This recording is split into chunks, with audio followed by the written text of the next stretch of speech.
4 families rejected this 14-pound Rottweiler puppy in a single month, returned her, handed her back, gave up on her, labeled too much, too clingy, too strange. Every one of them said the same thing: this puppy is not normal. But what a young woman named Hannah Whitfield discovered 6 weeks after she brought this rejected little girl home, at exactly 3:19 a.m. on a Tuesday night in December, proved that every one of those 4 families had walked away from something they never understood, and the footage that captured it left them all speechless. Hannah was 24, living in a small rental house at the edge of a sleepy neighborhood in central Michigan. She worked as an overnight pharmacy technician, which meant her sleep schedule was the opposite of everyone else she knew. She came home when the sun was coming up and went to bed when the world was starting its day. Her parents lived 4 hours away. Her closest friend had moved to Denver the previous spring. The only company she had was the hum of an old fridge and her own footsteps on creaking hardwood. She hadn't planned on getting a dog. On a cold Saturday morning in late October, Hannah pulled into the parking lot of a roadside coffee stand 20 minutes outside of town. Next to the dumpster sat a plastic crate with a cardboard lid taped shut. Someone had written 3 words on the cardboard in black marker: "Free, last chance." Hannah walked over, curious, half annoyed. Inside was a single Rottweiler puppy, 14 pounds, shivering against the plastic wall. No blanket, no food, eyes too big for her face. A folded piece of paper was tucked under the crate. Hannah read it twice. 4 names, 4 dates, 4 reasons. Family 1 returned her after 3 days because she wouldn't sleep. Family 2 returned her after 5 days because she refused to stay in a crate at night. Family 3 lasted 6 days before writing that she followed their toddler everywhere and it made them uncomfortable. Family 4, the last entry, kept her for only 4 days before writing a single sentence in trembling handwriting: "She stares at our windows at night. We can't explain it." Hannah read that line 3 times. Then she looked down at the puppy in the crate, that tiny face, those 2 old eyes, and picked her up without thinking twice. She wrapped her in her coat and drove home slowly, the puppy pressed against her chest the whole way. She named her Nova because Nova sounded like light in the darkness, and this dog had spent too much of her short life in the dark. The first week was not easy. Nova chewed the corner of a rug. She knocked over a houseplant. She dragged one of Hannah's work shoes from the bedroom to the living room every afternoon and placed it carefully by the front window. Hannah would move it back. Nova would carry it forward again. A little ritual neither of them could explain. By week 2, Hannah noticed the other things.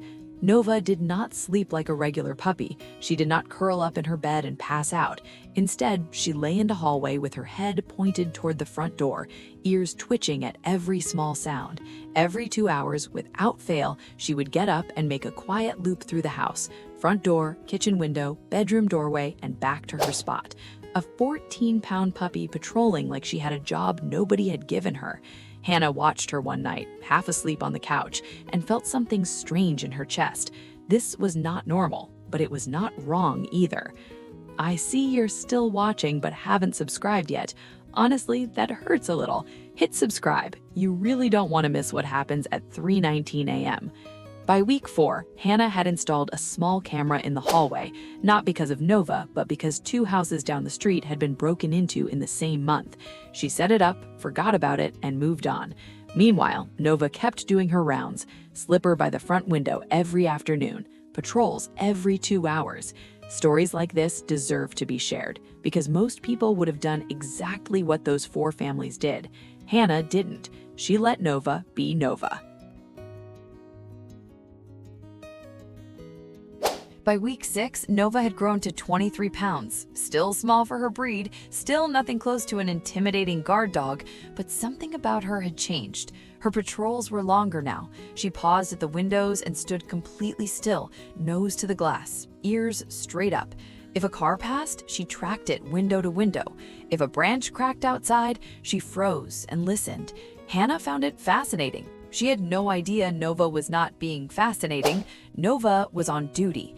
On a Tuesday night in December, Hannah went to bed at midnight, exhausted from a double shift. The house was cold. The heat clicked on. Nova took her spot in the hallway, eyes forward. And then, at exactly 3:19 a.m., Hannah woke up to a sound that froze her in place. A low, deep growl, deeper than anything she had ever heard from Nova before. It was the kind of sound that did not belong in a small body. Hannah sat up. She listened. The growl continued. Then she heard a second sound, heavier, outside. Someone was at the back of the house.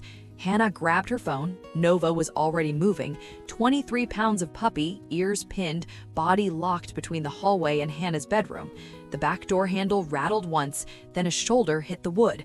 Nova exploded, a bark so loud and so deep it did not sound like it was coming from the same dog who curled up for belly rubs that morning.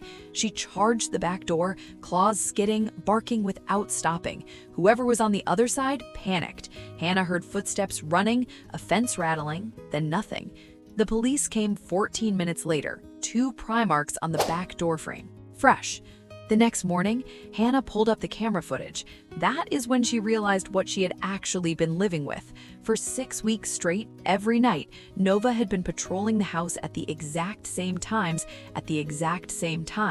Front door at 11:15 p.m., kitchen window at 1:40 a.m., bedroom doorway at 2:30 a.m., back door at 3:19 a.m. Every night, without fail. The footage showed her at 3:19 on 5 previous nights, standing still at the back door, listening, then moving on. That night was the 6th. That night, someone finally came.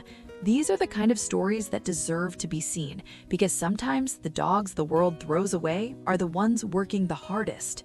Hannah forwarded the footage to the original contact from the note. Within 2 days, the 4 families had all seen it. The one who wrote that Nova stared out windows, the one who said she followed their toddler, the one who said she wouldn't sleep at night. Every single one wrote back. Every single one said the same thing. They had been wrong. Nova had not been strange. Nova had been a guardian none of them knew how to read. Today, Nova is 3 years old. She weighs 98 pounds. She still patrols the house every night. She still carries Hannah's work shoe to the front window every afternoon.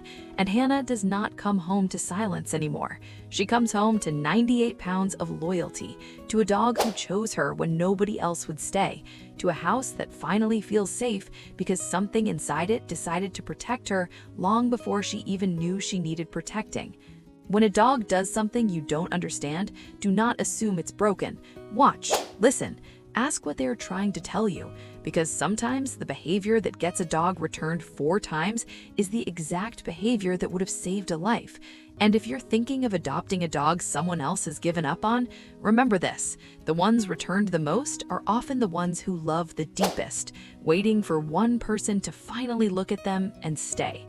Because Hannah did not rescue Nova, Nova rescued her.